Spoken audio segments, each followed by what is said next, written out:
ಪಕ್ಷಕ್ಕೆ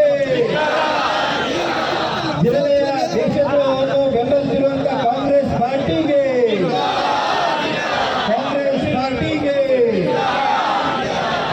ಉಡುಪಿ ಶ್ರೀಕೃಷ್ಣ ಮುಖ್ಯ ಪ್ರಾಣನನ್ನು ಮನದಲ್ಲಿ ನೆನೆಯುತ್ತಾ ಬಹುಶಃ ಕೃಷ್ಣ ನಾಡಿನಲ್ಲೇ ಇವತ್ತು ದೇಶ ವಿರೋಧ ಚಟುವಟಿಕೆಗೆ ಮುಂದಾದ ನಮ್ಮ ದೇಶದ ಪಪ್ಪು ವಿಪಕ್ಷ ನಾಯಕ ತೆಗೆದುಕೊಂಡ ರಾಹುಲ್ ಗಾಂಧಿಯ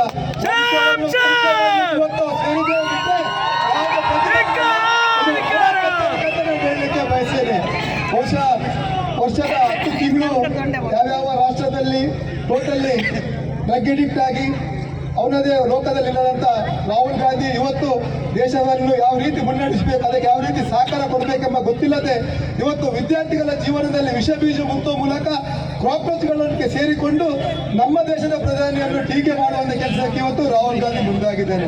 ಬಹುಶಃ ರಾಹುಲ್ ಗಾಂಧಿ ಅವರಿಗೆ ಒಂದು ಮಾತನ್ನು ಇವತ್ತು ವೇದಿಕೆ ಮೂಲಕ ಹೇಳಲಿಕ್ಕೆ ಬಯಸ್ತೇನೆ. ಇವತ್ತು ತಮಿಳುನಾಡಿನಲ್ಲಿ ಟಿವಿಕೆ ಪಕ್ಷ ಇವತ್ತು ಆಡಳಿತದಲ್ಲಿ ಉಂಟು. ಟಿವಿಕೆ ಪಕ್ಷ ಇವತ್ತು LTT ಪ್ರಭಾಕರನ್ನ ಒಂದು ಸಹಕಾರದೊಂದಿಗೆ ಅವರ 3 ಶಾಸಕರೊಂದಿಗೆ ಇವತ್ತು ಸರ್ಕಾರ ರಚನೆ ಮಾಡಿದರೆ ಇವತ್ತು ರಾಜೀವ್ ಗಾಂಧಿ ಯಾರು? ರಾಹುಲ್ ಗಾಂಧಿ ಅಪ್ಪ. ರಾಹುಲ್ ಗಾಂಧಿ ಅವರ ಅಪ್ಪನನ್ನು ಕೊಂದ ಈ LTT ಪಕ್ಷದವರ ಜೊತೆಗೆ ಕೈ ಜೋಡಿಸಿದ್ರೆ ಅವರ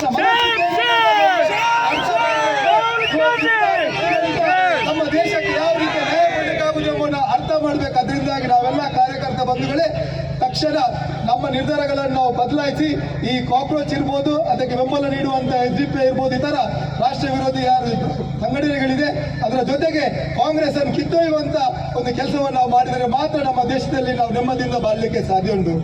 ಇವತ್ತು ಯಾವ ರೀತಿ ಸೋನಂ ವಂಶ ಇರ್ಬೋದು, ಬೇರೆ ಬೇರೆ ಜನರು ಇವತ್ತು ಕಾಂಗ್ರೆಸ್ಸಿನ ನೇತೃತ್ವ ಹಿಡ್ಕೊಂಡು ಇವತ್ತು ಪ್ರತಿಭಟನೆ ಮಾಡಿದರೆ ಬಹುಶಃ ಯಾವುದೇ ವಿದ್ಯಾರ್ಥಿಗಳ ಮೇಲೆ ಒಂದು ಕಾಳಜಿಯಿಂದ ಅಭಿಮಾನದಿಂದ ಅಲ್ಲ. ಇವತ್ತು 3 ವಿಚಾರಗಳನ್ನು ಮುಂದಿಟ್ಟುಕೊಂಡು ಅವರು ಮಾಡಿದ್ದಾರೆ. ಇವತ್ತು ನರೇಂದ್ರ ಮೋದಿ ನಮ್ಮ ದೇಶದಲ್ಲಿ ಆಡಳಿತ ಮಾಡಿದ ನಂತರ ಇವತ್ತು FCR ಬಿಲ್ ಅನ್ನು ತರುವಂತಕ್ಕೆ ಮುಂದೆ ಆಗಿದ್ದಾರೆ. ಇವತ್ತು ಈ 2 ವ್ಯಕ್ತಿಗಳು ಅಭಿಷೇಕ್ ಇರ್ಬೋದು, ಸೋನಂ ಕಾಕ್ರೋಚ್ ನಮ್ಮ ವಾಂಶಕ್ ಇರ್ಬೋದು, ಇವತ್ತು ಅವರು ಫಾರಿನ್ ಫಂಡಿಂಗ್ನ ಮೂಲಕ ಇವತ್ತು ದೇಶ ವಿರೋಧಿ ಸಂಘಟನೆಗಳಿಗೆ ಫಂಡಿಂಗ್ ಮಾಡಿ ಇವತ್ತು ನಮ್ಮ ದೇಶದಲ್ಲಿ ಅಜಾಗ್ರತೆ ಇರ್ಬೋದು, ಹಣಗಳ ವ್ಯವಸ್ಥೆಗಳಾಗ್ತಿಲ್ಲ, ಹಣದ ಕೊರತೆಯಿಂದ ಇವತ್ತು ಅದನ್ನು ಬಿಲ್ಲನ್ನು ಪಾಸ್ ಮಾಡಬಾರ್ದು, ಆ ಮೂಲಕ ನರೇಂದ್ರ ಮೋದಿಗೆ ಒಂದು ಕಟ್ಟೆ ಹಾಕಬೇಕೆಂಬ ಉದ್ದೇಶ ಇಟ್ಕೊಂಡು ಇವತ್ತು ನೀಟ್ ವಿಚಾರದಲ್ಲಿ ಇವತ್ತು ಪ್ರತಿಭಟನೆ ಮಾಡ್ತಿದ್ದಾರೆ. ಖಂಡಿತವಾಗಿಯೂ ನೀಟ್ನಿಂದ ಆದ ಒಂದು ವ್ಯತ್ಯಾಸವನ್ನು 25 ದಿನ ಹಿಂದೆ ರಾಹುಲ್ ಗಾಂಧಿಗೆ ಮಾತಾಡಬಹುದಿತ್ತು. ಆದರೆ ರಾಹುಲ್ ಗಾಂಧಿ ಯಾವ ಲಕ್ಷ್ಯದಲ್ಲಿದ್ದಾರೆ ಅಂತ ಅವರಿಗೆ ಗೊತ್ತಿರಲಿಲ್ಲ. ಭಾರತಕ್ಕೆ ವಾಪಸ್ ಬಂದ ನಂತರ ಅವ್ರಿಗೆ ಗೊತ್ತಾಯ್ತು ಇವತ್ತು ಕಾಂಗ್ರೆಸ್ ಪಕ್ಷದವರು ಇವತ್ತು ಪ್ರತಿಭಟನೆ ಮಾಡ್ತಿದ್ದಾರೆ ಅಂತ. ಅದರಿಂದಾಗಿ ನೀಟ್ ವಿಚಾರವನ್ನು ಸರಿಯಾಗಿ ನಿಭಾಯಿಸುವಂತ ಕೆಲಸ ನಮ್ಮ ದೇಶದ ಪ್ರಧಾನಿ ಮಾಡಿದ್ದಾರೆ. ನೀಟ್ ಪರೀಕ್ಷೆಗೆ ಯಾರೆಲ್ಲ ಹಾಜರಾಗಿ ಉತ್ತೀರ್ಣರಾಗಿದ್ದಾರೆ ಬಹುಶಃ ಅವರೆಲ್ಲ ವಿದ್ಯಾರ್ಥಿಗಳು ಬಹಳ ಸಂತೋಷದಿಂದ ಇವತ್ತು ಇಂಜಿನಿಯರಿಂಗ್ ಇರ್ಬೋದು, ಪ್ಯಾರಾಮೆಡಿಕಲ್ ಇರ್ಬೋದು, ಡಾಕ್ಟರ್ಸ್ಗೆ ಇವತ್ತು ಅರ್ಜಿಗಳನ್ನು ಹಾಕಿ ಅವರದೇ ಕೆಲಸ ಹೇಳಿದ್ದಾರೆ. ಆದರೆ 95% ಮಿಕ್ಕಿದ ಯಾರು ಪ್ರತಿಭಟನೆ ಇದ್ದಾರಲ್ಲ ಬಹುಶಃ ಅವರು ಯಾರು ವಿದ್ಯಾರ್ಥಿಗಳಲ್ಲ.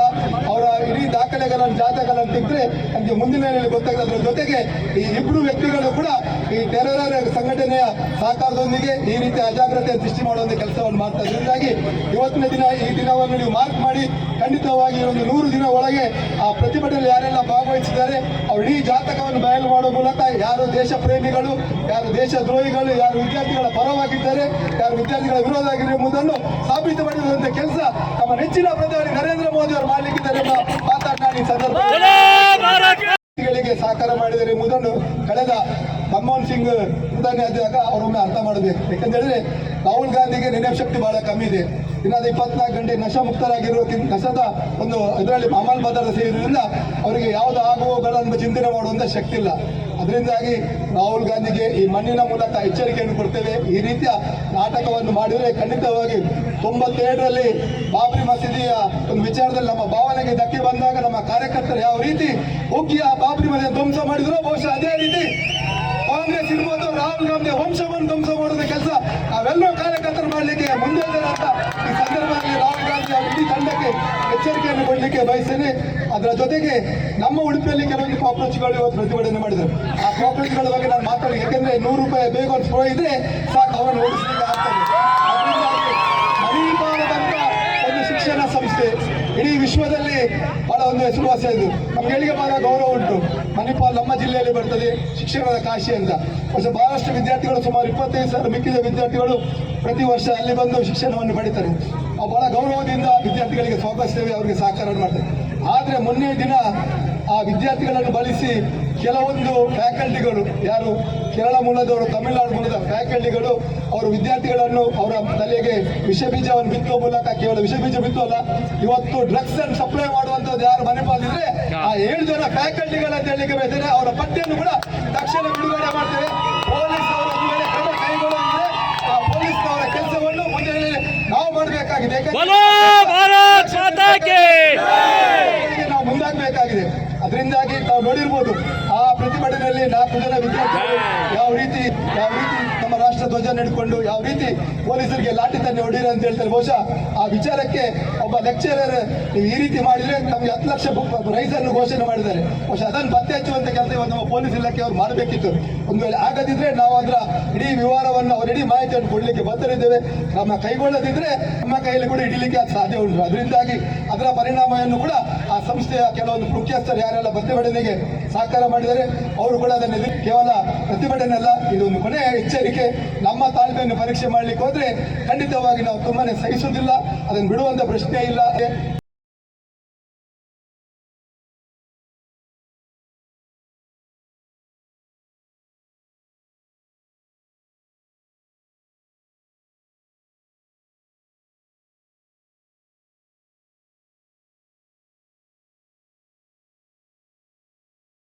ನಾಟಕ ಕಾರ್ಯಕ್ರಮಗಳನ್ನು ಮಾಡಿದ್ದಾರೆ. ಇವತ್ತು ಏನ್ ಮಾಡಿದ್ದಾರೆ ಅಂತ ಹೇಳಿದ್ರೆ ಈ ಕಲಾವಿದರನ್ನು ಒಟ್ಟು ಮಾಡಿ ಕಲಾವಿದರನ್ನು ಕೂಡ ಅವರ ತಲೆಗೆ ವಿಷ ಬೀಜ ಬಿತ್ತುವಂತ ಕೆಲಸವನ್ನು ಮಾಡಿ ಅವರನ್ನು ಮತಾಂತರ ಇರ್ಬೋದು, ಅವರಿಗೆ ಬೇರೆ ಬೇರೆ ರೀತಿಯ ಒಂದು ಆಮಿಷ ನೋಡುವಂತ ಕೆಲಸ ಮಾಡಿದ್ದಾರೆ. ಪ್ರಕಾಶ್ ರಾಜ್ ಅವರೇ, ತಾವು ಕರಾವಳಿ ಅವರು, ತಮಗೆ ತುಳು ಗೊತ್ತಾಗ್ತದೆ, ಕನ್ನಡ ಅರ್ಥ ಆಗ್ತದೆ. ಅದರಿಂದಾಗಿ ತುಳುವಿನ ಭಾಷೆಯಲ್ಲಿ ಹೇಳ್ಬೇಕಾದ್ರೆ ಕುದಕ್ಕೆ ಜಾಸ್ತಿ ಅಡಲ, ಕಡಲೆ ಜಾಸ್ತಿ ಅಬುಜ ಅಂತ. ಯಾಕಂದ್ರೆ ಕುದಕ್ಕೆ ಜಾಸ್ತಿ ಅಲ್ಲ, ಕಡಲ ಜಾಸ್ತಿ. ಪ್ರಕಾಶ್ ಅವರೇ, ರಾಜವರೇ, ಇದನ್ನು ಅರ್ಥ ಮಾಡಿ ನಿಮ್ಮನ್ನು ಇಲ್ಲಿಂದ ಬಂದು ಏನಾದ್ರು ಅಧಿಕ ಪ್ರಸಂಗ ಮಾಡಿದ್ರೆ ಆ ಅರಬ್ಬಿ ಸಮುದ್ರದಲ್ಲಿ ನೀವು ಹೇಳ್ಬೇಕಾಗ್ತದೆ. ಅದರಿಂದಾಗಿ ನಿಮ್ಮ ಜೀವನ ನೀರಿನ ಆಹಾರ ಆಗುವುದು ಮುಂದಿನ ದಿನಗಳೇ ಅಂತ ಈ ಸಂದರ್ಭದಲ್ಲಿ ನಾನು ಎಚ್ಚರಿಕೆ ಹೇಳಲಿಕ್ಕೆ ಬಯಸಿದ್ದೇನೆ. ಖಂಡಿತವಾಗಿಯೂ ಮಾತನಾಡುವ ಸಂದರ್ಭ ಪರ್ಮಿಷನ್ ಕೊಡ್ತಾರೆ. ಖಂಡಿತವಾಗಿಯೂ ಯಾರ ಕುಮ್ಮಕ್ಕಿನಿಂದ ಈ ರೀತಿ ನೀವು ಮದ್ರಾಸ್ ಇರ್ಬೋದು ಮತಾಂಧ ಕೇಂದ್ರಕ್ಕೆ ಅನುಮತಿ ಕೊಟ್ಟರೆ ಒಂದಿನ ನಿಮ್ಮ ಮನೆಗೆ ನುಗ್ಗಿ ಯಾವ ರೀತಿ ಅದಕ್ಕೆ ಪ್ರತೀಕಾರ ಕೊಡಬೇಕಾಗ್ತಾ ಒಂದು ಪರಿಣಾಮ ನೀವು ಎದುರಿಸಬೇಕಾಗ್ತದೆ. ಅದರಿಂದಾಗಿ ಈ ಸಭೆಯ ಮೂಲಕ ದೇಶ ವಿರೋಧಿಗಳಿಗೆ ಸಹಕಾರ ನೀಡುವ ಅಧಿಕಾರಿಗಳಿಗೆ ಕೂಡ ಎಚ್ಚರಿಕೆ ನೀಡ್ತಾ ನನ್ನ ಮಾತನ್ನು ಮುಗಿಸ್ತೇನೆ. ಇಡೀ ದೇಶದಲ್ಲಿ ನಡೀತಾ ಇರುವಂತಹ ಬೆಳವಣಿಗೆಗಳನ್ನು ನಾವೆಲ್ಲರೂ ಕೂಡ ಗಮನಿಸ್ತಾ ಇದ್ದೇವೆ. ಒಂದು ಕಾಕ್ರೋಚ್ ಅನ್ನುವಂತ ಹೆಸರಿನಡಿನಲ್ಲಿ ಇಡೀ ದೇಶದಲ್ಲಿ ಒಂದು ವಿಷಯವನ್ನ ಇಟ್ಟುಕೊಂಡು ಭಾರತ ವಿರೋಧಿ ಚಟುವಟಿಕೆಯನ್ನ ನಡೆಸುವಂತ ಪ್ರಯತ್ನವನ್ನ ಹಲವು ಜನ ಬೇರೆ ಬೇರೆಯ ರೂಪದಲ್ಲಿ ಇವತ್ತು ಮಾಡ್ತಾ ಬಂದಿದ್ದಾರೆ. ಚಳುವಳಿಗಳನ್ನ ಮಾಡಿರುವಂತವ್ರು ನಾವೆಲ್ಲರೂ ಕೂಡ, ನಮಗೆ ಯಾರಿಗೂ ಕೂಡ ಚಳುವಳಿಗಳು ಹೊಸದಲ್ಲ. 10 ಚಳುವಳಿಗಳನ್ನ ಮಾಡಿದವೆ, 100 ಚಳುವಳಿಗಳನ್ನ ಮಾಡಿದವೆ. ಚಳುವಳಿಗಳ ಮುಖಾಂತರವೇ ಸರ್ಕಾರಗಳನ್ನು ತಂದಿದ್ದಾವೆ. ಆದ್ರೆ ಮೊನ್ನೆ ನಡೆದಿರುವಂತದ್ದು ಅದು ಚಳುವಳಿ ಅಲ್ಲ,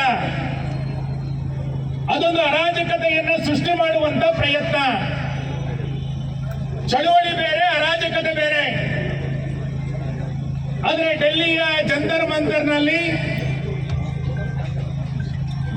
ಚಳುವಳಿಯ ಹೆಸರಿನಲ್ಲಿ ಅರಾಜಕತೆಯನ್ನ ಇಡೀ ದೇಶದಲ್ಲಿ ಸೃಷ್ಟಿ ಮಾಡಿ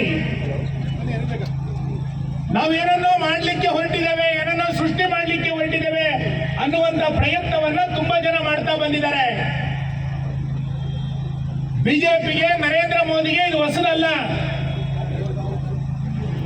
ಗೋಧ್ರಾ ಚಳುವಳಿಯ ಮುಖಾಂತರವೇ ನರೇಂದ್ರ ಮೋದಿಯವರ ನೇತೃತ್ವ ಮತ್ತು ವ್ಯಕ್ತಿತ್ವ ಇಡೀ ದೇಶಕ್ಕೆ ಪರಿಚಯ ಆಗಿದ್ದು, ಜಗತ್ತಿಗೆ.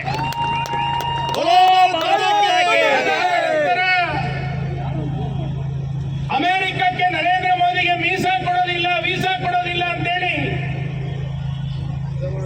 ಮಾಡಿದಾಗ ಇಡೀ ದೇಶದ ಜನ ಯಾವ ರೀತಿ ವರ್ತನೆಯನ್ನು ಮಾಡಿದ್ರು ಅನ್ನೋದನ್ನು ಕೂಡ ನಾವು ಮರೆತಿಲ್ಲ. ಕೇಂದ್ರದಲ್ಲಿ ಅಧಿಕಾರಕ್ಕೆ ಬಂದ ನಂತರ ವೇಮೂಲು ಪ್ರಕರಣವನ್ನು ಇಟ್ಟುಕೊಂಡು ಬಿಜೆಪಿ ದಲಿತ ವಿರೋಧಿ, ನರೇಂದ್ರ ಮೋದಿ ದಲಿತ ವಿರೋಧಿ ಅನ್ನುವಂತ ಚಳುವಳಿಯನ್ನ, ಉಯಿಲಂಬನ್ನ ಇಡೀ ದೇಶದಲ್ಲಿ ಹಬ್ಬಿಸಿದ್ರು. ನರೇಂದ್ರ ಮೋದಿಯವರ ಸರ್ಕಾರ ಪ್ರಸಿದ್ಧತೆಯನ್ನ ಪಡ್ಕೊಳ್ತಾ ಹೋದಾಗ ಅಸಹಿಷ್ಣುತೆ ಇದೆ ಅಂತೇಳಿ ಪ್ರಶಸ್ತಿಗಳನ್ನ ವಾಪಸ್ ಕೊಡುವಂತ ಒಂದು ಅಭಿಯಾನವನ್ನು ಕೂಡ ಇದೇ ವಿರೋಧಿಗಳು ಮಾಡ್ತಾ ಬಂದಿದ್ರು. ಸಿಎಎನ ತಂದಾಗ ಇಡೀ ದೇಶದಲ್ಲಿ ಮುಸಲ್ಮಾನರನ್ನ ಎತ್ತಿ ಕಟ್ಟುವಂತ ಪ್ರಯತ್ನವೂ ಕೂಡ ನಡೆದಿತ್ತು. ಸರ್ಜಿಕಲ್ ಸ್ಟ್ರೈಕ್ ನಡೆದಾಗ ಸಾಕ್ಷಿಯನ್ನ ಕೇಳಿದಂತ ಜಿರಳೆಗಳು ಇವರೆಲ್ಲರೂ ಕೂಡ, ಸಿಂಧೂರದ ಆಕ್ರಮಣ ನಡೆದಾಗ ಭಾರತದ ವಿಮಾನಗಳು ಎಷ್ಟು ಪತನ ಆಯಿತು ಲೆಕ್ಕ ಕೊಡಿ ಅಂತ ಕೇಳಿದವರು ಇವರು. ಚಟುವಟಿಕೆಗಳೇ ಇವತ್ತು ಕಾಕ್ರೋಚನ ಹೆಸರಿನಲ್ಲಿ ಪ್ರತಿಭಟನೆಯನ್ನು ಮಾಡ್ತಾ ಇದ್ದಾರೆ. ನಾವು ಸ್ವಾತಂತ್ರ್ಯ ಬಂದ ನಂತರ ಇಂಥ ಕಾಕ್ರೋಚ್ಗಳನ್ನ ಹಳ್ಳಿಗಳಲ್ಲಿ ನೋಡಿದವೆ. ಇಂಥ ಹೋರಾಟಗಳನ್ನ ತುಂಬಾ ಈ ದೇಶ ಕಂಡಿದೆ. ಭಾರತದ ಇತಿಹಾಸ, ಭಾರತೀಯತೆ ಮತ್ತು ಭಾರತ ಸರ್ಕಾರ ಚಳುವಳಿಯ ಹೆಸರಿನಲ್ಲಿ ಅರಾಜಕತೆಯನ್ನು ಸಹಿಸೋದಿಲ್ಲ. ಈ ದೇಶದ ಜನ ಸೈನಿಕರನ್ನ ಗೌರವಿಸುವಂತ ಜನ, ಈ ದೇಶದ ಜನ ಪೊಲೀಸರನ್ನ ಗೌರವಿಸುವಂತ ಜನ. ಚಳುವಳಿಯ ಹೆಸರಿನಲ್ಲಿ ಸೈನಿಕರ ಮೇಲೆ ಕಲ್ಲು ತೂರಾಟ, ಪ್ರತಿಭಟನೆಯ ಹೆಸರಿನಲ್ಲಿ ಪೊಲೀಸರ ಮೇಲೆ ದಾಳಿಯನ್ನ ಭಾರತೀಯ ಸಮಾಜ ಒಪ್ಪೋದಿಲ್ಲ. ಚಳುವಳಿಯ ಹೆಸರಿನಲ್ಲಿ ವಿದೇಶಿ ಶಕ್ತಿಯ ಜೊತೆಗೆ ಕೈಯನ್ನ ಜೋಡಿಸ್ತವೆ, ಚಳುವಳಿಯ ಹೆಸರಿನಲ್ಲಿ ಹಿಂಸೆಯನ್ನ ಮಾಡ್ತವೆ. ಇದನ್ನ ಭಾರತೀಯ ನಾಗರಿಕರು ಒಪ್ಪೋದಿಲ್ಲ ಅನ್ನೋದನ್ನ ನೆನ್ಪಿಟ್ಕೊಳ್ಬೇಕು. ನಾನು ಪ್ರತಿಭಟನೆಯ ಬೇರೆ ಬೇರೆ ತುಣುಕುಗಳನ್ನು ನೋಡ್ತಾ ಇದ್ದೆ. ಇವತ್ತು ನಾವು ಪ್ರತಿಭಟನೆಯನ್ನು ಮಾಡಿದ್ದೇವೆ. ಪ್ರತಿಭಟನೆ ಮಾಡಬೇಕಾದ್ರೆ ಯಾರು ಅವಾಚ್ಯ ಶಬ್ದಗಳನ್ನು ಬಳಸ್ತಿಲ್ಲ, ಬಳಸುವಂತ ಉದ್ದೇಶವೂ ನಮಗಿಲ್ಲ. ಯಾಕೆ ಅಂತ ಕೇಳಿದ್ರೆ ನಾವು ಒಳ್ಳೆಯ ಉದ್ದೇಶಕ್ಕೆ ಪ್ರತಿಭಟನೆ ಮಾಡ್ತಾ ಇದ್ದೇವೆ. ಯಾರು ಒಳ್ಳೆಯ ಉದ್ದೇಶಕ್ಕೆ ಪ್ರತಿಭಟನೆಯನ್ನು ಮಾಡ್ತಾರೋ ಅವರು ಒಳ್ಳೆಯ ಶಬ್ದಗಳನ್ನೇ ಬಳಸ್ತಾರೆ.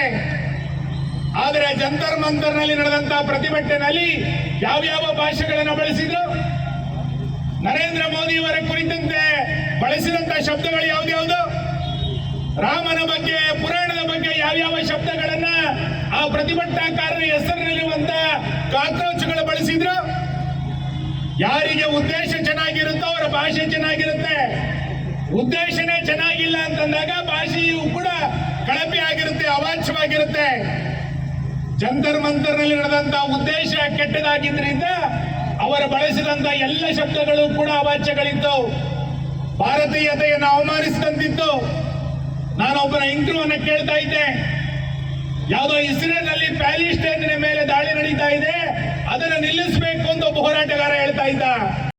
ಇನ್ನೊಬ್ಬ ಹೇಳ್ತಾ ಇದ್ದ ಖಲಿಸ್ತಾನ್ ಹೋರಾಟದ ದಿನದಿಂದ ದಿನಕ್ಕೆ ಬದಲಾಗ್ತಿದ್ದಂತೆ ನೀಟಿನ ಬಗ್ಗೆ ಪ್ರಚಾರಗಳೇ ಇರಲಿಲ್ಲ.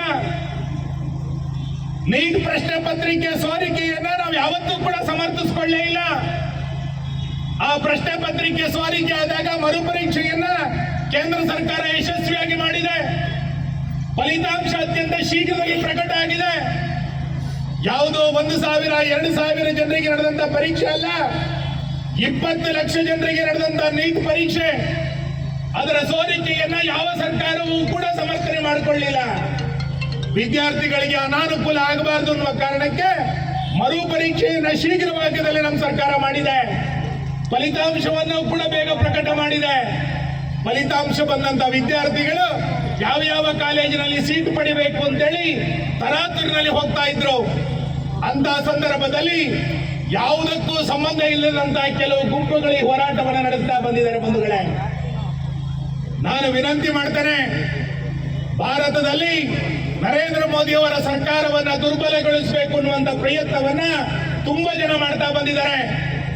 ಜಗತ್ತಿನಲ್ಲಿ ಭಾರತದ ಶಕ್ತಿ ಇವತ್ತು ಹೆಚ್ಚಾಗ್ತಾ ಇದೆ, ಭಾರತದ ಕೀರ್ತಿ ಇವತ್ತು ಜಾಸ್ತಿ ಆಗ್ತಾ ಇದೆ. ಕಾಂಗ್ರೆಸ್ಸಿಗೆ ಚುನಾವಣಾ ವ್ಯವಸ್ಥೆಯ ಮೇಲೆ ನಂಬಿಕೆ ಇಲ್ಲ, ಸಂಸತ್ತಿನಲ್ಲಿ ನಡೆಯುವಂತಹ ಚರ್ಚೆಗಳ ಬಗ್ಗೆ ನಂಬಿಕೆ ಇಲ್ಲ, ಕಾನೂನುಗಳ ಬಗ್ಗೆ ಕಾಂಗ್ರೆಸ್ಸಿಗೆ ಇವತ್ತು ನಂಬಿಕೆ ಇಲ್ಲ. ಚುನಾವಣೆಗಳಲ್ಲಿ ನಿರಂತರವಾಗಿ ಸೋತಿದ್ದರ ಪರಿಣಾಮವಾಗಿ ಸಂಸತ್ತಿನಲ್ಲಿ ಚರ್ಚೆಯನ್ನು ಮಾಡಲಿಕ್ಕೆ ತಯಾರಿಲ್ಲದಂತಹ ಪರಿಸ್ಥಿತಿನಲ್ಲಿ ಸಂಸತ್ತಿನಲ್ಲಿ ತಯಾರಾದಂತಹ ಕಾನೂನುಗಳನ್ನು ಗೌರವ ಕೊಡಲಿಕ್ಕೆ ಸಾಧ್ಯ ಆಗದೆ ಯಾವುದ್ಯಾವುದೋ ಹೆಸರಿನಲ್ಲಿ ಪ್ರತಿಭಟನೆಯನ್ನ ಇವತ್ತು ಕಾಂಗ್ರೆಸ್ ಮಾಡ್ತಾ ಇದೆ. ನಾನು ರಾಹುಲ್ ಗಾಂಧಿ ಅವರಿಗೆ ಕೇಳ್ತಾನೆ, ನಿಮ್ಮ ಮುತ್ತಜ್ಜ ಈ ದೇಶದಲ್ಲಿ 15 ವರ್ಷಗಳ ಕಾಲ ಪ್ರಧಾನಮಂತ್ರಿ ಆಗಿದ್ರು. ನಿಮ್ಮ ಅಜ್ಜಿ ಈ ದೇಶದಲ್ಲಿ ಸುಮಾರು ದಿನಗಳ ಕಾಲ ಪ್ರಧಾನಮಂತ್ರಿ ಆಗಿದ್ರು. ನಿಮ್ಮ ತಂದೆ ದೇಶದ ಪ್ರಧಾನಮಂತ್ರಿಗಳಾಗಿದ್ರು.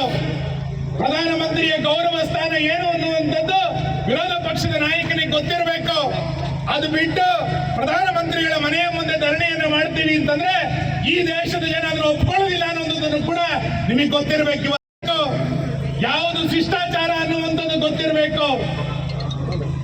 ದೇಶದಲ್ಲಿ ಎಲ್ಲೇ ಪ್ರವಾಸ ಮಾಡಿದ್ರೆ ರಾಹುಲ್ ಗಾಂಧಿ ಅವರಿಗೆ ಪ್ರೇರಣೆ ಸಿಗೋದಿಲ್ಲ. ಒಳ್ಳೆಯ ವಾತಾವರಣ ಈ ದೇಶದಲ್ಲಿ ಅವರಿಗೆ ಕಾಣೋದಿಲ್ಲ.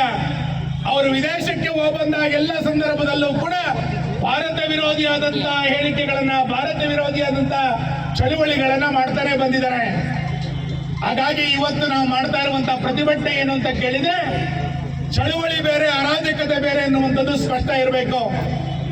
ಚಳುವಳಿ ಹೆಸರಿನಲ್ಲಿ ಅವಾಚ್ಯ ಶಬ್ದಗಳನ್ನ ಪ್ರಧಾನಮಂತ್ರಿಗಳ ಬಗ್ಗೆ, ಧರ್ಮದ ಬಗ್ಗೆ ಮಾತಾಡೋದನ್ನ ಈ ಸಮಾಜ ಸಹಿಸೋದಿಲ್ಲ ಅನ್ನುವಂಥದ್ದನ್ನ ಸಂದೇಶದ ಮುಖಾಂತರ ಇವತ್ತು ನಾವು ಸ್ಪಷ್ಟಪಡಿಸಬೇಕಾಗಿದೆ.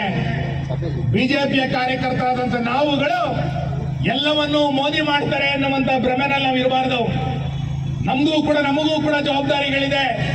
ನಮ್ಮ ಗ್ರಾಮಗಳಲ್ಲಿ ಕಾಕ್ರೋಚಿನ ಹೆಸರಿನಲ್ಲಿ ಬೇರೆ ಬೇರೆಯವರು ಹುಟ್ಟುಕೊಳ್ಳಿಕ್ಕೆ ಪ್ರಾರಂಭ ಮಾಡಿದ್ದಾರೆ. ಕಾಕ್ರೋಚಿನ ಹೆಸರಿನಲ್ಲಿ ಯುವ ಸಮುದಾಯವನ್ನು ಎತ್ತು ಕಟ್ಟುವಂತ ಪ್ರಯತ್ನಗಳು ಕೂಡ ನಡೀತಾ ಇದೆ. ಇದೇ ಸರ್ಕಾರ, ಇದೇ ಧರ್ಮೇಂದ್ರ ಪ್ರಧಾನ್ ಅವರು ಶಿಕ್ಷಣದ ಸುಧಾರಣೆಗೆ ನೂರಾರು ರೀತಿಯಾದಂತಹ ಕ್ರಮಗಳನ್ನು ಕೈಗೊಂಡಿದ್ದಾರೆ.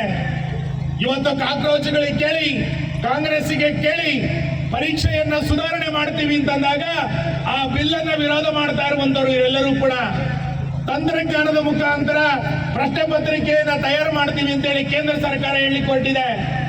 ನೀಲಕೇಣಿಯ ಮುಖಾಂತರ ಸಮಿತಿಯನ್ನ ರಚನೆ ಮಾಡಿ ಶಿಕ್ಷಣದಲ್ಲಿ ಸುಧಾರಣೆಯನ್ನು ಮಾಡಬೇಕು ಅಂತೇಳಿ ಇವತ್ತು ಬಿಜೆಪಿ ಹೊರಟಿದೆ. ಇದು ಯಾವುದನ್ನು ಕೂಡ ಕಾಂಗ್ರೆಸ್ ಒಪ್ಪಿಕೊಳ್ಳಿಕ್ಕೆ ತಯಾರಿಲ್ಲ. ನಾವು ಇವತ್ತು ಎಚ್ಚೆತ್ತುಕೊಳ್ಬೇಕಾಗಿದೆ. ನಾವು ಪ್ರಧಾನಮಂತ್ರಿಗಳ ಕೈಯನ್ನ ಬಲಪಡಿಸಬೇಕಾಗಿದೆ. ಇಂತಹ ಸಮಾಜ ವಿರೋಧಿ ಅರಾಜಕತೆಯನ್ನು ಸೃಷ್ಟಿ ಮಾಡುವಂತ, ವಿದೇಶಿಗಳ ಶಕ್ತಿಯ ಜೊತೆಗೆ ಕೈಯನ್ನ ಜೋಡಿಸ್ತಾ ಇರುವಂತ ಇಂಥ ಪ್ರತಿಭಟನೆಗಳ ವಿರುದ್ಧ ಸಮಾಜವನ್ನ ಜಾಗೃತಗೊಳಿಸಬೇಕು ಅನ್ನುವ ಕಾರಣಕ್ಕೋಸ್ಕರನೇ ಉಡುಪಿ ಜಿಲ್ಲಾ ಬಿಜೆಪಿ ಇವತ್ತಿನ ಈ ಪ್ರತಿಭಟನೆಯನ್ನ ಮಾಡ್ತಾ ಇದ್ದೇವೆ. ಮುಂದಿನ ದಿನಗಳಲ್ಲಿ ಕರ್ನಾಟಕದಲ್ಲಿ ನಡೀತಾ ಇರುವಂತಹ ಹತ್ತಾರು ಸಂಗತಿಗಳು, ಇವತ್ತು ಕರ್ನಾಟಕ ಸರ್ಕಾರದ ಬಗ್ಗೆ ಎಲ್ಲಿಂದ ಪ್ರಾರಂಭ ಮಾಡಬೇಕು ಅಂತ ಗೊತ್ತಿಲ್ಲ. ಕೆಪಿಎಸ್ಸಿ ನಲ್ಲಿ ಎಷ್ಟು ದೊಡ್ಡ ಪ್ರಮಾಣದ ಹಗರಣ ಆಗಿದೆ. ಪ್ರಶ್ನೆ ಪತ್ರಿಕೆಗಳು, ಫಲಿತಾಂಶಗಳು, ನೇಮಕಾತಿಯಲ್ಲಿ ಎಷ್ಟು ದೊಡ್ಡ ಹಗರಣಗಳಾಗಿದೆ ಎನ್ನುವಂಥದ್ದು ನೋಡ್ತಾ ಇದ್ದೇವೆ. ಕೆಪಿಎಸ್ಸಿ ಅನ್ನುವಂಥದ್ದೇ ಒಂದು ದೊಡ್ಡ ಹಗರಣದ ಸರಮಾಲೆಗಳು. ಇನ್ನು ರಾಜ್ಯ ಸರ್ಕಾರದ ವೈಫಲ್ಯಗಳು.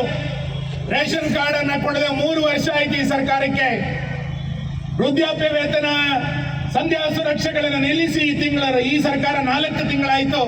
4 ತಿಂಗಳಿಂದ ಅಂಗವಿಕಲ ವೇತನ, ಸಂಧ್ಯಾ ಸುರಕ್ಷಾ, ವೃದ್ಧಾಪ್ಯ ವೇತನ ಬರ್ತಾ ಇಲ್ಲ. 3 ವರ್ಷದಿಂದ ರೇಷನ್ ಕಾರ್ಡ್ಗಳು ಸಿಗ್ತಾ ಇಲ್ಲ. ಅಭಿವೃದ್ಧಿ ಚಟುವಟಿಕೆಗಳು ಅನ್ನುವಂಥದ್ದು ಸಂಪೂರ್ಣವಾಗಿ ಸ್ಥಗಿತಗೊಂಡಿರುವಂತಹ ಈ ಸಂದರ್ಭದಲ್ಲಿ ಕರಾವಳಿಗೆ ಯಾವುದೇ ರೀತಿಯಾದಂತಹ ಅನುದಾನವನ್ನ ಕೊಡದೇ ಇರುವಂತ ಕರಾವಳಿ ವಿರೋಧಿ ಸರ್ಕಾರ ಇದು. ಕರಾವಳಿಗೆ ಒಂದೇ ₹1 ಅನುದಾನವನ್ನ ಈ ಸರ್ಕಾರ ಕೊಡಲಿಲ್ಲ. ಇನ್ನು ನಮ್ಮ ರಾಜ್ಯದ ಗೃಹ ಸಚಿವರ ಬಗ್ಗೆ ಕಳ್ಳಕಾಕರನ್ನ ಹಿಡ್ಕೊಂಡು ಬನ್ನಿ ಅಂತ ಕೇಳಿದ್ರೆ ಯಾರು ಫೇಸ್ಬುಕ್ ನಲ್ಲಿದ್ದಾರೆ ಅಂತವ್ರನ್ನ ಹುಡ್ಕೊಂಡು ಬರುವಂತ ಪ್ರಯತ್ನವನ್ನ ಪೊಲೀಸ್ ಇಲಾಖೆಯ ಮುಖಾಂತರ ಇವತ್ತು ಮಾಡ್ತಾ ಇದ್ದಾರೆ. ರಾಜ್ಯದಲ್ಲಿ ದರೋಡೆಕೋರರನ್ನ ಕಾಂಗ್ರೆಸ್ ಪತ್ತೆ ಹಚ್ಚೋದಿಲ್ಲ. ಕಳ್ಳಕಾಕರನ್ನ ಗೃಹ ಇಲಾಖೆ ಇವತ್ತು ಪತ್ತೆ ಹಚ್ಚೋದಿಲ್ಲ. ಯಾರು ಫೇಸ್ಬುಕ್ಗಳಿದ್ದಾರೆ ಅಂತವರ ಮೇಲೆ FIR ಅನ್ನು ಮಾಡುವಂತ ಕೆಲಸವನ್ನ ಇವತ್ತಿನ ಗೃಹ ಇಲಾಖೆ ಮಾಡ್ತಾ ಇದೆ. ಇಂಥ ಅಸಮರ್ಥ ಸರ್ಕಾರದ ವಿರುದ್ಧ, ಇಂಥ ಅರಾಜಕತೆಯನ್ನ ಸೃಷ್ಟಿ ಮಾಡ್ತಾ ಇರುವಂತಹ ಸರ್ಕಾರದ ವಿರುದ್ಧ ಮುಂದಿನ ದಿನಗಳಲ್ಲಿ ಗ್ರಾಮಗಳಲ್ಲಿ ಜನರನ್ನ ಸಂಘಟಿಸುವಂತ ಅನಿವಾರ್ಯತೆ ಇದೆ. ಇವತ್ತು ದೊಡ್ಡ ಸಂಖ್ಯೆಯಲ್ಲಿ ಬಂದಿರುವಂತ ನಾವೆಲ್ಲರೂ ಕೂಡ ಈ ಹೋರಾಟವನ್ನ ಗ್ರಾಮಗಳಿಗೆ ತೆಗೆದುಕೊಂಡು ಹೋಗುವಂತ ಅಗತ್ಯತೆ ಇದೆ. ಹಾಕಬೇಕಂತ ಯೋಚನೆ ಮಾಡ್ತಿದ್ದೆ ಅಂತ ಬಂಧುಗಳು. ಒಂದಿದೆ, ಫಸ್ಟ್ ಮಳೆ ಬಂದಾಗ ಒಂದ್ಸತಿ ನೀರು ಎಲ್ಲೆಲ್ಲ ಹೋಗ್ತದೆ. ನಾಳೆ ನಮಗೆ ವೆರಿ ಕ್ಲಿಯರ್ ಇರ್ತದೆ ಚರಂಡಿ ಎಲ್ಲಿ ಕ್ಲೀನ್ ಮಾಡಬೇಕು ಅಂತೇಳಿ ಹೇಳಿ. ಫಸ್ಟ್ ಬಿರುಗಾಳಿ ಬಂದಾಗ ಒಂದ್ಸತಿ ಧೂಳು ಹೇಳ್ತದೆ, ಅರ್ಧ ಗಂಟೆಯಲ್ಲಿ ನಮ್ಗೆ ಅಂದಾಜಾಗ್ತದೆ ಏನೇನು ಆಗಿದೆ ಅಂತೇಳಿ ಹೇಳಿ.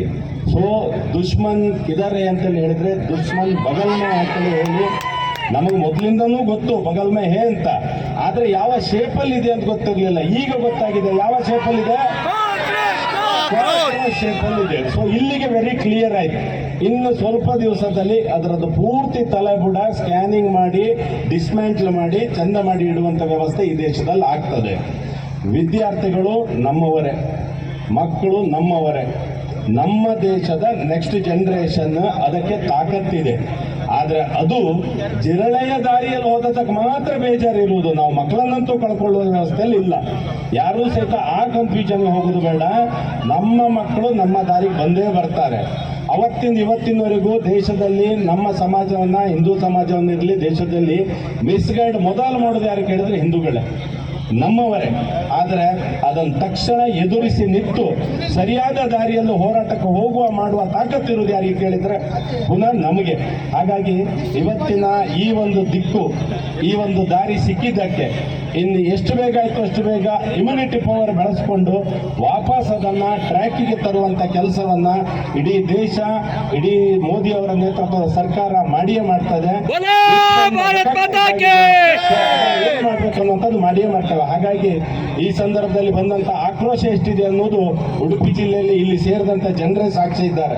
ಇಷ್ಟು ದೊಡ್ಡ ಜನಸಂಖ್ಯೆ 2 ದಿನದ ಮಾಹಿತಿಯಲ್ಲಿ ಬಂದಿದೆ ಅಂತ ಹೇಳಿದ್ರೆ ಪ್ರತಿಯೊಬ್ಬನ ಹೃದಯದಲ್ಲಿ ಎಷ್ಟು ನೋವಾಗಿದೆ, ದೇಶದ ಭಾವನೆ ಎಷ್ಟು ತೊಂದರೆ ಆಗಿದೆ ಅನ್ನುವಂಥದ್ದು ಈ ಸಂದರ್ಭದಲ್ಲಿ ಗೊತ್ತಾಗ್ತದೆ. ಹಾಗಾಗಿ ಮತ್ತೊಮ್ಮೆ ಎಲ್ಲರೂ ಸ್ಪಷ್ಟತೆಯಿಂದ ಒಗ್ಗಟ್ಟಾಗಿ ನಮ್ಮ ದಿಕ್ಕನ್ನ ಸ್ಪಷ್ಟವಾಗಿ ಕಂಡುಕೊಳ್ಳುವ, ಬಂದಂತ ಸಮಸ್ಯೆಯನ್ನ ಸಾಲ್ವ್ ಮಾಡಿ ಬಿಡುವ ಅಂತೇಳಿ ಹೇಳ್ತಾ, ನನ್ನ ತಮ್ಮ ಯಾರು ಕಾಕ್ರೋಚ್ ಅನ್ನುವಂಥ ಮಾತು ಹೇಳ್ತೇನೆ ಅಂತೇಳಿ ಹೇಳ್ತಾ ಇವೆಲ್ಲ ಬಹುಶಃ ರಾಜಕೀಯ ಪ್ರತ್ಯೇಕ ಅಂತ ಈ ನಾಡಿನ ಜನ ಗಮನಿಸಿದ್ರು ಅಂತ ಭಾವಿಸ್ತೇನೆ. ಒಂದು ಕಡೆ ಪಾಕಿಸ್ತಾನ್ ಜಿಂದಾಬಾದ್ ಅಂತ ಹೇಳಿ ಪ್ರತಿಭಟನಾಕಾರರು ಘೋಷಣೆ ಕೂಗ್ತಾರೆ, ಮತ್ತೊಂದು ಕಡೆ ಖಾಲಿಸ್ತಾನ್ ಜಿಂದಾಬಾದ್ ಅಂತ ಹೇಳಿ ಪ್ರತಿಭಟನಾಕಾರರು ಘೋಷಣೆ ಕೂಗ್ತಾರೆ, ಹಲ್ವಾರನ್ನ ತೋರಿಸ್ತಾರೆ. ಅವರಿಗೆ ಒಂದೊಂದು ಲೋಡು ಬಿರಿಯಾನಿ ಬರ್ತದೆ. ಅವರನ್ನು ಯುಪಿನಲ್ಲಿ ನಿನ್ನೆಲ್ಲ ಮೊನ್ನೆ ಅರೆಸ್ಟ್ ಮಾಡಿದ್ದಾರೆ. ಹೀಗೆ ಎಲ್ಲ ಸಮಾಜ ವಿರೋಧಿಗಳನ್ನು ಸೇರಿಕೊಂಡು ಒಂದು ದೊಡ್ಡ ಪ್ರಯತ್ನ ನಡೀತಾ ಇದೆ.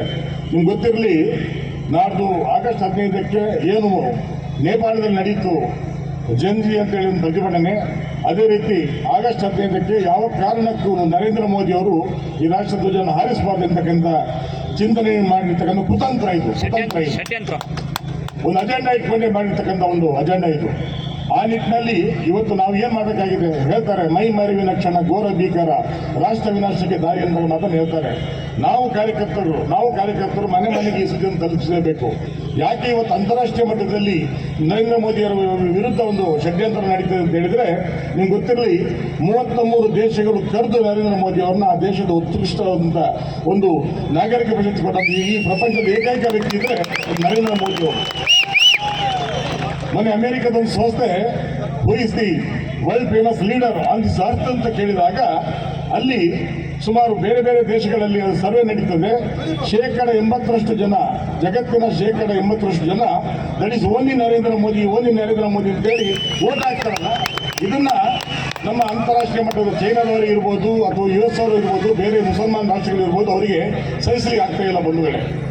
ಆ ನಿಟ್ಟಿನಲ್ಲಿ ನವ್ ಆರ್ ನೆವರ್ ಅಂತೇಳಿ ಈಗ ತಪ್ಪಿದ್ರೆ ಬೇಕು, ಇನ್ನು ಯಾವುದು ಯಾವಾಗ ಇಲ್ಲ ಅಂತೇಳಿ ಈ ಪ್ರಯತ್ನವನ್ನು ಮೊನ್ನೆ ಮಾಡುವಂಥ ಪ್ರಯತ್ನ ಮಾಡಿದ್ದಾರೆ. ಹಾಗಾಗಿ ಇವತ್ತು ದೇಶದ ಎಲ್ಲೆಡೆ ಕೂಡ ನರೇಂದ್ರ ಮೋದಿ ಅವರಿಗೆ ಜಯ ಜಯ ಅಂತಕ್ಕಂಥ ಘೋಷಣೆಯನ್ನು ಎಲ್ಲ ಕಡೆ ಕೇಳಿ ಬರ್ತಾ ಇದೆ. ಹೇಳ್ತಾರೆ, ಆದರೆ ಭಾರತ ಮಾತೆ ಅಪ್ಪ ಯಾರು ಅಂತ ಕೇಳ್ತಿದ್ರು. ಅಂದ್ರೆ ಈ ರೀತಿ ಅಶ್ಲೀಲವಾದಂಥ ಪದವನ್ನ ಬಳಕೆ ಮಾಡ್ತಕ್ಕಂಥ, ದಾರಿ ತಪ್ಪಿರ್ತಕ್ಕಂಥ ಹೋರಾಟ ನಮಗೆ ಖಂಡಿತ ಹೇಳ್ತೇನೆ. ರಾಮನ ಭಕ್ತರ ಅಲ್ಲಿ ಏನಾಗಿದೆ ನಾವು ಅದನ್ನು ಖಂಡಿಸ್ತೇವೆ. ಮೊನ್ನೆ ರಾಮ ಮಂದಿರಕ್ಕೆ ತಡೆ ಒಡ್ಡತಕ್ಕಂಥ ಪ್ರಯತ್ನವನ್ನು ಮಾಡ್ತಾರೆ. ರಾತ್ರಿ 12 ಗಂಟೆಗೆ ಸುಪ್ರೀಂ ಕೋರ್ಟ್ನ ಕಲವನ್ನು ತರ್ತಾರೆ. ಹಾಗೆ ನೀಟ್ ಪರೀಕ್ಷೆಯಲ್ಲಿ ಕೂಡ ಅಷ್ಟೇ ಏನಾಗಿದೆ, ನಾವು ಅದನ್ನು ಖಂಡಿತ ಒಪ್ಪುವುದಿಲ್ಲ. ರಾಜೀನಾಮೆಯನ್ನು ಕೊಟ್ಟಿದ್ದಾರೆ. 2 ಸಲ ಧರ್ಮೇಂದ್ರ ಪ್ರಧಾನ್ ಅವರು ರಾಜೀನಾಮೆಯನ್ನು ಕೊಡ್ಲಿಕ್ಕೆ ಹೋಗಿದ್ದಾರೆ. ಆದರೆ ನಮ್ಮವರು ಸಮಾಧಾನ ಮಾಡಿದ್ದಾರೆ. ಕೊನೆಗೆ ಹೇಳಿದ್ದಾರೆ, ಪ್ರಜಾಪ್ರಭುತ್ವ ರೀತಿಯಲ್ಲಿ ತಪ್ಪು ಯಾರೇ ಮಾಡಲಿ ನಾನು ಒಪ್ಕೊಳ್ತೇನೆ ಅಂತ ಹೇಳಿ ರಾಜೀನಾಮೆಯನ್ನು ಕೊಟ್ಟಿದ್ದಾರೆ. ಆದರೆ ಇವತ್ತು ಏನಾಗ್ತದೆ, ಪಾರ್ಲಿಮೆಂಟ್ ಅಲ್ಲಿ ಇವತ್ತು ಅದೆಲ್ಲವನ್ನ ಕರೆಯುವಂಥದ್ದು. ಅವ್ರು ಹೇಳ್ತಾರೆ, ಮುಕ್ತ ಚರ್ಚೆ ಮಾಡೋಣ, ಮುಕ್ತ ಚರ್ಚೆ ಬನ್ನಿ. ಪ್ರಜಾಪ್ರಭುತ್ವ ವ್ಯವಸ್ಥೆಯಲ್ಲಿ ಇವರು ಆಗಲ್ಲ, ಆ ರೀತಿಯಲ್ಲ, ಹೇಡಿಯ ರೀತಿಯಲ್ಲಿ ಇವತ್ತು ಅದನ್ನು ಕರೆಯುವಂಥ ಕೆಲಸವನ್ನು ಮಾಡ್ತಾ ಇದ್ದಾರೆ. ಆ ನಿಟ್ಟಿನಲ್ಲಿ ಖಂಡಿತವಾಗಿಯೂ ಒಳ್ಳೆಯ ಸಂಖ್ಯೆಯಲ್ಲಿ ಬೇರೆ ಬೇರೆ ಕಡೆ ಬಂದಿದ್ದೀರಿ. ಮುಂದಿನ 2 ವರ್ಷಗಳು ಆತ್ಮೀಯ ಬಂಧುಗಳೇ, ನಮಗೆ ಹೋರಾಟ ದಿನಗಳೇ ಅಂತ ಭಾವಿಸ್ತೀನಿ. ನನಗೆ ನಿಮ್ಗೆ ಗೊತ್ತಿರ್ಬೋದು, ಕರಾವಳಿಗೆ ₹1 ದುಡ್ಡು ಕೊಡ್ತಾ ಇಲ್ಲ, ಕೇವಲ 35 ಕೋಟಿ. ಇವತ್ತು ಸುನೀಲ್ ಕುಮಾರ್ ಇರ್ಬೋದು ಅಥವಾ ರಘುಪತಿ ಭಟ್ರು ಇರ್ಬೋದು, ಲಾಲಾಜಿ ಮೆಣ್ಣನ್ ಇರ್ಬೋದು, ಅವರಿಗೆ 2,500 ಕೋಟಿ ಹಣ ಬಂತು. ನಮಗೆ 3 ವರ್ಷಗಳಲ್ಲಿ ಕೇವಲ ₹35 ಕೋಟಿ ಹಣ ಬಂದಿದೆ. ನಾವು ಅದನ್ನ ವಿಧಾನಸಭೆಯಲ್ಲಿಯೂ ಕೂಡ ಪ್ರತಿಭಟನೆ ಮಾಡಿದ್ದೀವಿ.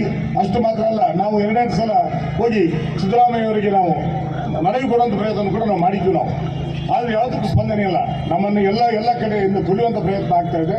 ಹಾಗಾಗಿ ಹೆದರೋ ಅವಶ್ಯಕತೆ ಇಲ್ಲ. ಖಂಡಿತ ಇಲ್ಲಿ ಪಕ್ಷ ಗಟ್ಟಿಯಾಗಿದೆ, ಕಾರ್ಯಕರ್ತರು ಗಟ್ಟಿಯಾಗಿದ್ದಾರೆ, ಜನ ಕೂಡ ನಮ್ಮ ಪರವಾಗಿದ್ದಾರೆ. ಆ ನಿಟ್ಟಿನಲ್ಲಿ ಇವತ್ತು ನಮಗೆ ಮುಂದಿನ ದಿನಗಳಿಗೆ ಈ ರೀತಿ ಎಲ್ಲ ಹೋರಾಟಗಳಿಗೆ ಅದು ಪೊಲೀಸರು ಹಾಕ್ತಕ್ಕಂಥ ಕೇಸ್ ಇರ್ಬೋದು, ನಿಮ್ಗೆ ಗೊತ್ತಿರ್ಬೋದು. ಮೊನ್ನೆ ಇಬ್ಬರನ್ನ ಇಲ್ಲಿಂದ ಗಡೀಪಾರು ಮಾಡಿದ್ರು. ಹೈಕೋರ್ಟ್ಗೆ ಹೋಗಿ ನಾನೇ ಹೋಗಿ ಸ್ಟೇ ತಂದು ಅವ್ರು ಮತ್ತೆ ವಾಪಸ್ ತಂದು ಅವ್ರ ಮನೆಗೆ ಬಿಡುವಂಥ ಕೆಲಸ ನಾನು ಮಾಡಿದ್ದೇನೆ. ನಾವು ಸಾತ್ವಿಕವಾಗಿ ಮಂಜುನಾಥ್ ಭಂಡಾರಿ ಕೊಟ್ಟ ಪತ್ರ ಆಧಾರದ ಮೇಲೆ ಒಂದು ಕಂಬಳಕ್ಕನ್ನ ಹೊರಟಿವಿ. ನಾವು ಕಂಬಳಕ್ಕೆ ಹೊರಟಾಗ ಸುಮಾರು ಅಲ್ಲಿ ಊರಿನವರು 300 ಜನ ಸೇರಿದ್ರು ಅಲ್ಲಿ. ಆದರೆ ಅದಕ್ಕೆ 144 ಸೆಕ್ಷನ್ ಹಾಕಿ ತೆಗೆಯುವಂತ ಕೆಲಸ ಆಯಿತು. ನನಗೆ ಬೆಳಿಗ್ಗೆ 9:30 ಗಂಟೆಗೆ ಫೋನ್ ಮಾಡ್ತಾರೆ, 144 ಸೆಕ್ಷನ್ ಹಾಕಿದ್ರೆ ನಾನು ಬಂಧನ ಮಾಡ್ತಿದ್ದೆ. ನಾನು ಮಾಡಿ ಅಂತ ಹೇಳಿದೆ, ನಾನು ಫಿಸಿಕಲ್ ಆಗಿ ಅರೆಸ್ಟ್ ಮಾಡ್ತೀವಿ ಮಾಡಿ ಅಂತ ಹೇಳಿದೆ. ನಾನು ಒಂದ್ಸಲ ನಾವು ಬೀದಿಗೆ ಇಳಿದ ಮೇಲೆ ಹಿಂದಿರುಗಿ ಮನೆ ಕಡೆ ನೋಡೋ ಪ್ರಶ್ನೆ ಇಲ್ಲ. 5 ಜನ ಶಾಸಕರು, ಇಲ್ಲಿಯ ಸಂಸದರು, ಎಲ್ಲ ಮುಖಂಡರು ನಿಮ್ಮ ಬೆನ್ನಿಗೆ ಖಂಡಿತ ನಾವು ಇರ್ತೀವಿ ಸ್ನೇಹಿತರೆ. ಆ ನಿಟ್ಟಿನಲ್ಲಿ ಪ್ರತಿಯೊಂದು ಹೋರಾಟಕ್ಕೆ ನಾವು ಅಣಿಯಾಗಿರ್ಬೇಕು. ಯಾವ ಕಾರ್ಯಕರ್ತರು ಹೆದರೋ ಅವಶ್ಯಕತೆ ಇಲ್ಲ. ಅಲ್ಲಿ ಕೋರ್ಟ್ ಇದೆ, ಕಚೇರಿ ಇದೆ, ಸುಪ್ರೀಂ ಕೋರ್ಟ್ ಇದೆ, ಹೈಕೋರ್ಟ್ ಇದೆ. ನಮಗೆ ಸಮರ್ಥವಾದ ವಕೀಲರನ್ನು ಕೂಡ ನಾವು ಇಡ್ತಾ ಇದ್ದೀವಿ. ಹಾಗಂತೇಳಿ ನಾವು ಹಿಂಸೆ ಮಾಡಂತ ಎಲ್ಲಿ ಪ್ರಚೋದನೆ ಮಾಡ್ತಾ ಇಲ್ಲ.